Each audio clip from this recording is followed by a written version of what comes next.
චුප් මේ අපේ පූසෙක් කොලි ගුවනේ මේ අරන් ඵලයන් බං මල වදයක් බං මේ මූ තන තන ජරා කරලා වානෝ බං කකුලෙත් ඈගෙනව මල අප්පිරියයි උඹට ඕනි ගුවනේ පූසෙක් අරන් ඵලයන් ගෝ පිස්සුදෝයි මම මේ ආතල් එකට කිව්වේ තමුසෙට මට පූසෙක් හොයලා දීපන් කියලා. අපි මේ ගෑණිකෙන් මල වදේ හින්දා මං උන්ට ආසම නෑ බං මට එපා. උඹටත් එපාද මේ මට මුගෙන් ගැලවෙන්න විදියක් කියපන්. ඔන්න ඔය සතාව කොහෙට හරි ගිහින් දාපන්. වැඩේ ඉවරනේ බං.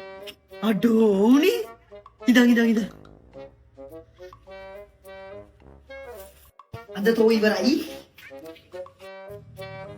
දැන් ප්‍රශ්න ඉවරයි. ළඟට ගිහින් දාපු හින්දා තමයි මට ටිකක් වැරදුනේ. මම ටිකක් දුරට ගිහින් දාන්න.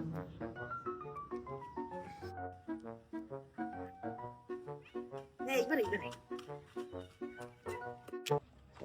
අඩෝ එහා නාද? එහා. කොහෙද බල්ලු ගියේ? කොහෙද යන්නේ? පූසව ගිහින් දාන්න කිය අර ඔබ කිව්ව විදිහට මම පූසව ගිහින් දැම්මා. පූසව ගිහින් දාන්න. එතකොට අර ඉන්නේ. මචං මම මුව ගිහින් දාපු මේ දෙවනි පාර. මුව ගිහින් දැම්මට වැඩක් නෑ මූ මටත් කලින් ගෙදරට එනවා කියන්කෝ. මුගෙන් ගැලවිල්ලක් නෑ ඔබ කියන වැඩේ හරියන්නේ නෑ බා.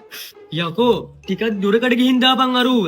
මුන්ට සෑහෙන්න ඉව තියෙනවා. ඒකයි තොටත් කලින් මූ ගෙදරට එන්නේ. අඩෝනේ මට අමතක වුණානේ මුන්ට ඉව තියනවා කියලා. මේ අපි දෙන්න ගිහින් නාමුව දුරකට. වැඩකුත් තියෙනවා. කමන්න යන්කෝ. අම්මෝ යා උන්ටික.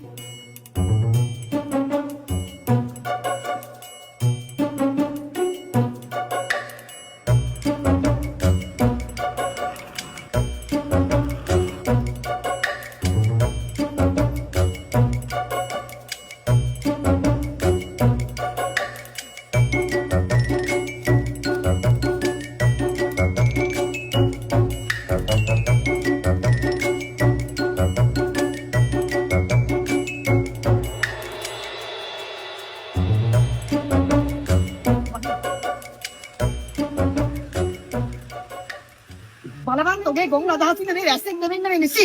හරි බල්ලෝ අම්මට කෝල් එකක් කරන් අහපන්කෝ. අම්මේ ඔව් පුතේ. මේ අම්මේ පූසා ඉන්නවද පූසා? ඉන්න පොඩ්ඩක් බලන්න. මේ ඉන්නේ සෙටි උඩ සැපට නිදාගෙන. එහෙනම් තරහ නැතුව පූසාට පොඩ්ඩක් දෙන්නකෝ. මුසත් එනකොටද පිස්සුදකට? අනේ අම්මේ එහෙනම් ඔයා තරහ නැතුව පූසකින් අහලා කියන්නකෝ ගෙදරට එන පාර. අපි අතරමං වෙලා තියෙන්නේ.